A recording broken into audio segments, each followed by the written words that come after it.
I am an African.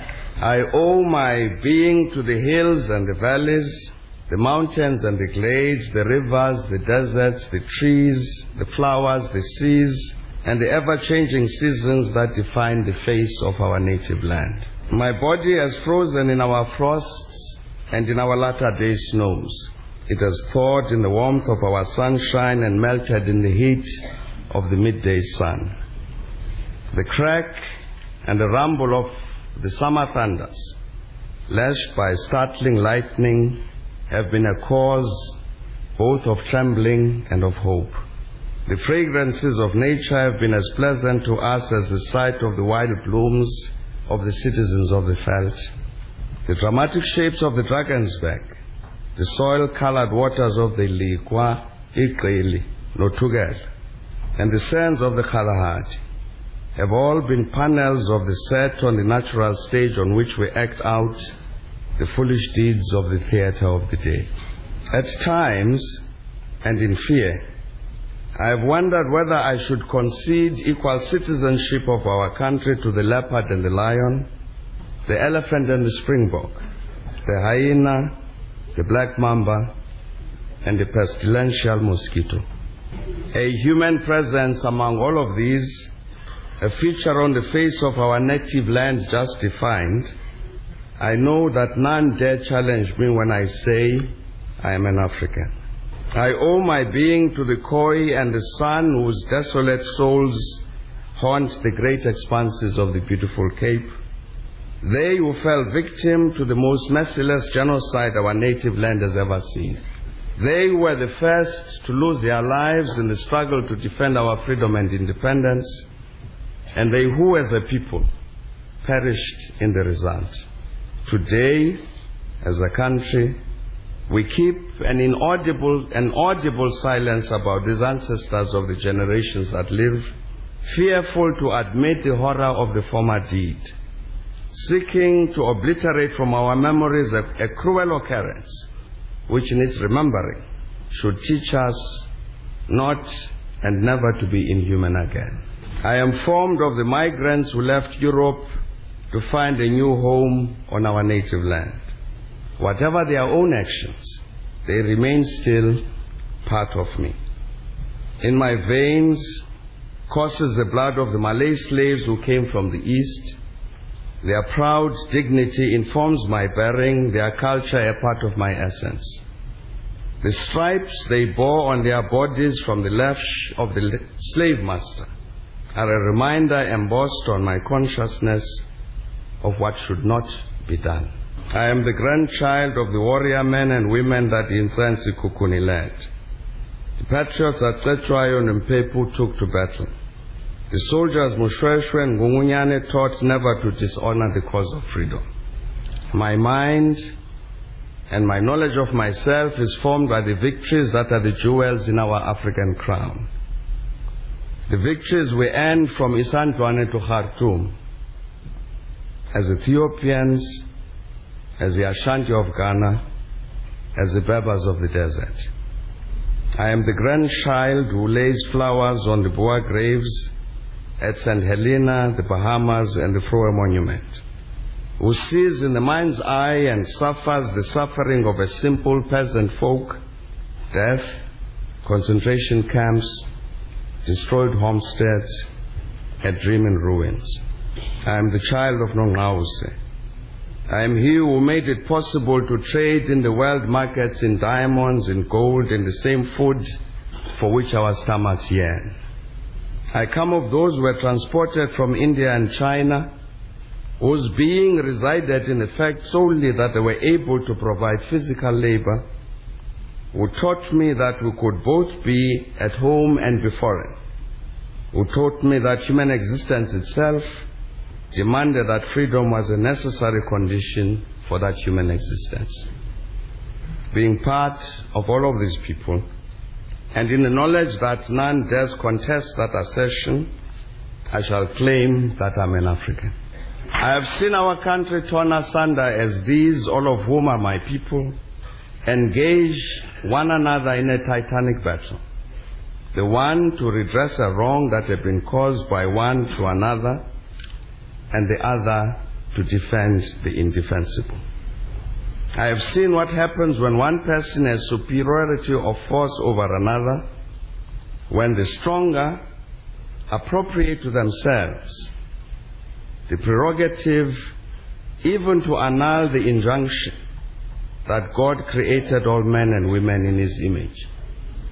I know what it signifies when race and color are used to determine who is human and who subhuman. I have seen the destruction of all sense of self-esteem, the consequent striving to be what one is not, simply to acquire some of the benefit which those who had imposed themselves as masters had ensured that they enjoy. I have experience of the situation in which race and color is used to enrich some and impoverish the rest.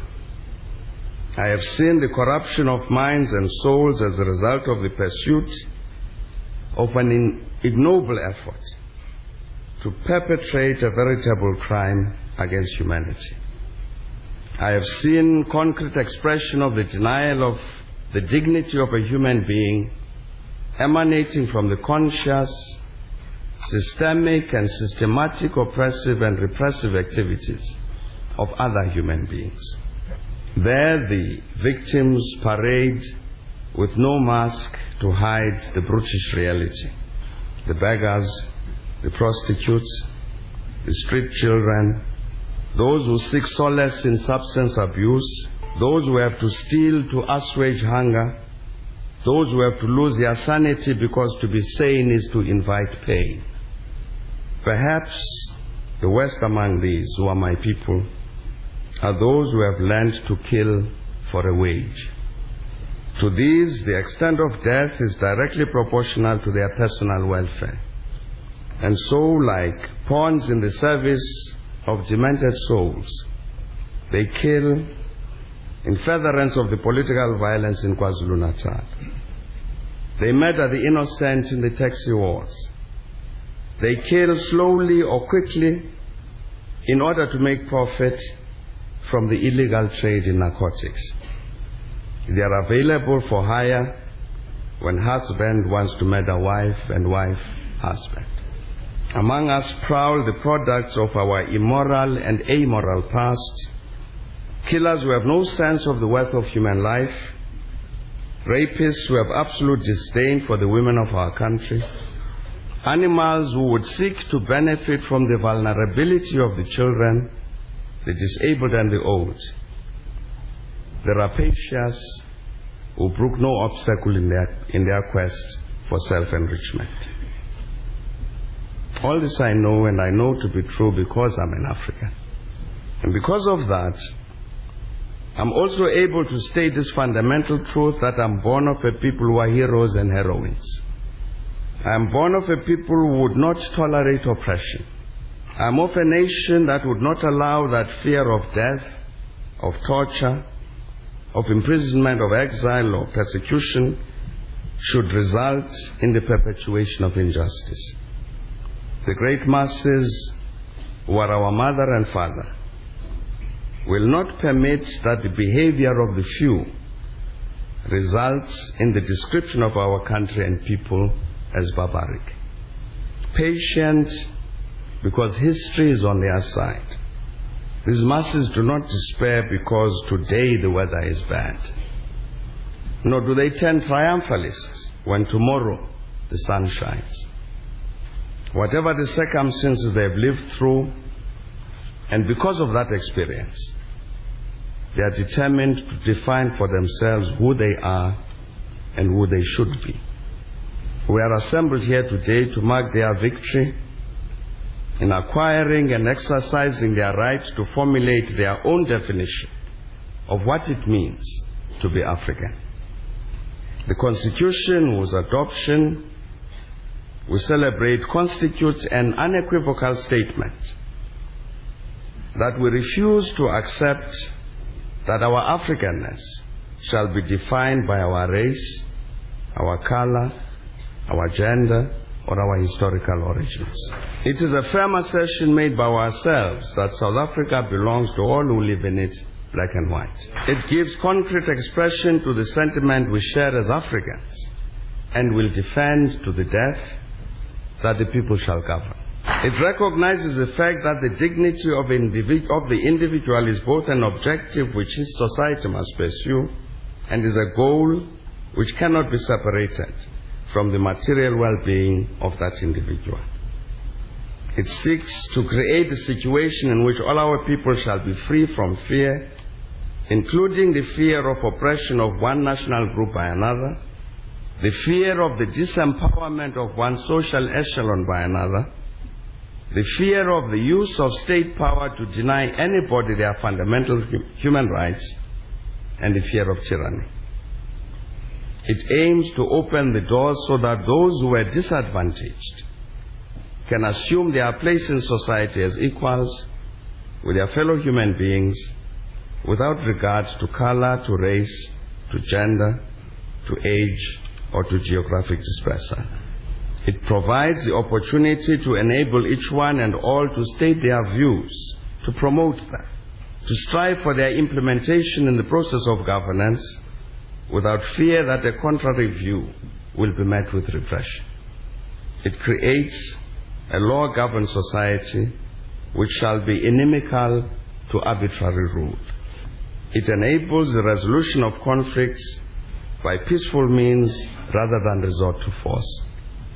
It rejoices in the diversity of our people and creates the space for all of us voluntarily to define ourselves as one people. As an African, this is an achievement of which I am proud. Proud without reservation and proud without any feeling of conceit. Our sense of elevation at this moment also derives from the fact that this magnificent product is a unique creation of African hands and African minds. But it also constitutes a tribute to our loss of vanity, that we could, despite the temptation to treat ourselves as an exceptional fragment of humanity, draw on the accumulated experience and wisdom of all humankind to define for ourselves what we want to be. Together with the best in the world, we too are prone to pettiness, to petulance, to selfishness and short-sightedness.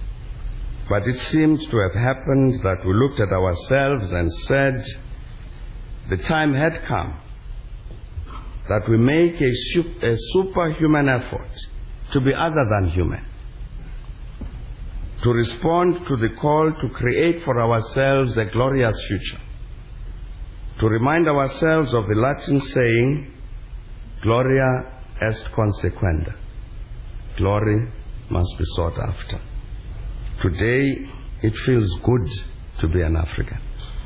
It feels good that I can stand here as a South African and as a foot soldier of a titanic African army, the African National Congress, to say to all the parties represented here, to the millions who made an input into the processes we are concluding, to our outstanding compatriots who have presided over the birth of our founding document, to the negotiators who pitted their wits one against the other, to the unseen stars who shone unseen as the management and administration of the Constitutional Assembly, the advisors, the experts, the publicists, to the mass communication media, to our friends across the globe, congratulations and well done.